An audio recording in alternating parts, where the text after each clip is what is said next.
Dear President Biden, something remarkable happened on the morning of February 25th, the day of the Nigerian presidential election. Many Nigerians went out to vote holding in their hearts a new sense of trust. Cautious trust, but still trust. Since the end of military rule in 1999, Nigerians have had little confidence in elections. To vote in a presidential election was to brace yourself for the inevitable aftermath: fraud. Elections would be rigged because elections were always rigged. The question was how badly. Sometimes voting felt like an inconsequential gesture as predetermined winners were announced. A law passed last year, the 2022 Electoral Act, changed everything. It gave legal backing to the electronic accreditation of voters and the electronic transmission of results, in a process determined by the Independent National Electoral Commission, INEC. The chair of the commission, Professor Mahmood Yakubu, assured Nigerians that votes would be counted in the presence of voters and recorded in a result sheet, and that a photo of the signed sheet would immediately be uploaded to a secure server. When rumors circulated about the commission not keeping its word, Yakubu firmly rebutted them. Nigerians applauded him.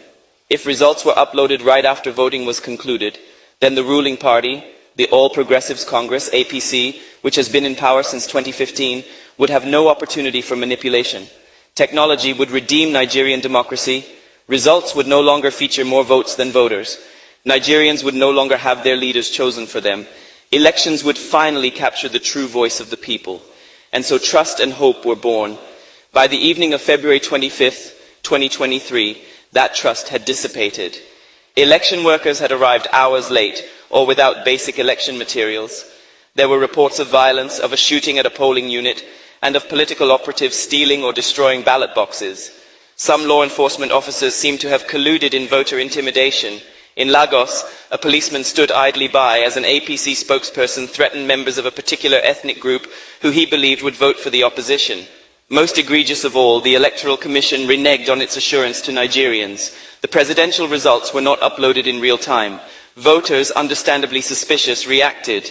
Videos from polling stations show voters shouting that results be uploaded right away. Many took cell phone photos of the result sheets. Curiously, many polling units were able to upload the results of the House and Senate elections, but not the presidential election. A relative who voted in Lagos told me, "We refused to leave the polling unit until the INEC staff uploaded the presidential result.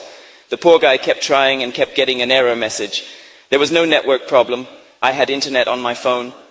My bank app was working. The Senate and House results were easily uploaded. So why couldn't the presidential results be uploaded on the same system?" Some electoral workers in polling units claimed that they could not upload results because they didn't have a password, an excuse that voters understood to be subterfuge. By the end of the day, it had become obvious that something was terribly amiss. No one was surprised when, by the morning of the 26th, social media became flooded with evidence of irregularities. Result sheets were now slowly being uploaded on the INEC portal and could be viewed by the public.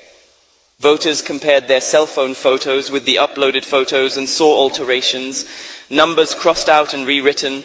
Some originally written in black ink had been rewritten in blue, some blunderingly whited out with Tipp-Ex.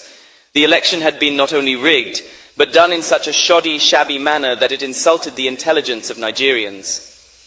Nigerian democracy had long been a two-party structure, power alternating between the APC and the People's Democratic Party, until this year, when the Labour Party, led by Peter Obi, became a third force. Obi was different. He seemed honest and accessible, and his vision of anti-corruption and self-sufficiency gave rise to a movement of supporters who called themselves Obidients. Unusually large, enthusiastic crowds turned up for his rallies. The APC considered him an upstart who could not win, because his small party lacked traditional structures. It is ironic that many images of altered result sheets showed votes overwhelmingly being transferred from the Labour Party to the APC.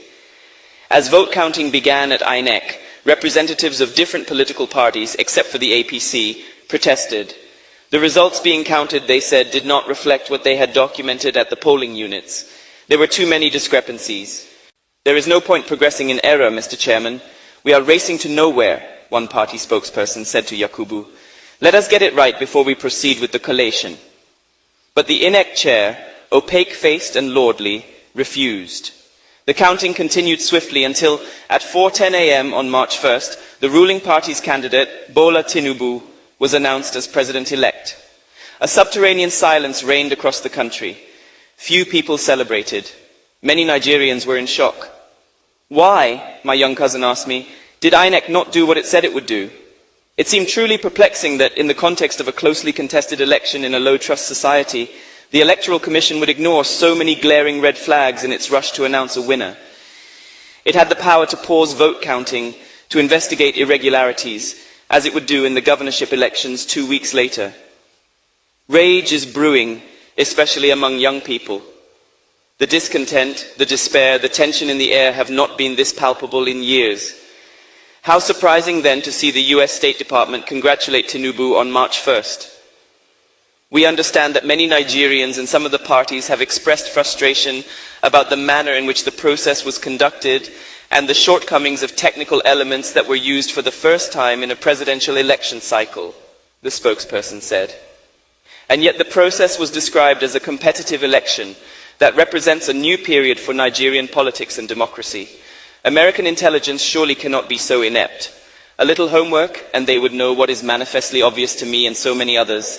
The process was imperiled not by technical shortcomings, but by deliberate manipulation.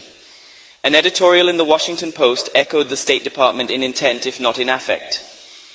In an oddly infantilizing tone, as though intended to mollify the simple-minded, we are told that officials have asserted that technical glitches, not sabotage, were the issue, that much good came from the Nigerian elections, which are worth celebrating because, among other things, no one has blocked highways, as happened in Brazil after Jair Bolsonaro lost his re-election bid.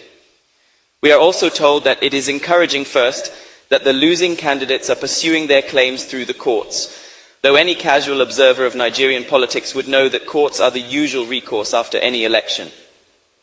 The editorial has the imaginative poverty so characteristic of international coverage of African issues, no reading of the country's mood, no nuance or texture, but its intellectual laziness, unusual in such a rigorous newspaper, is astonishing.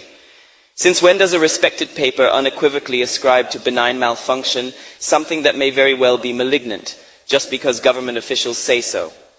There is a kind of cordial condescension in both the State Department's and the Washington Post's responses to the election. That the bar for what is acceptable has been so lowered can only be read as contempt. I hope, President Biden, that you do not personally share this cordial condescension. You have spoken of the importance of a global community for democracy and the need to stand up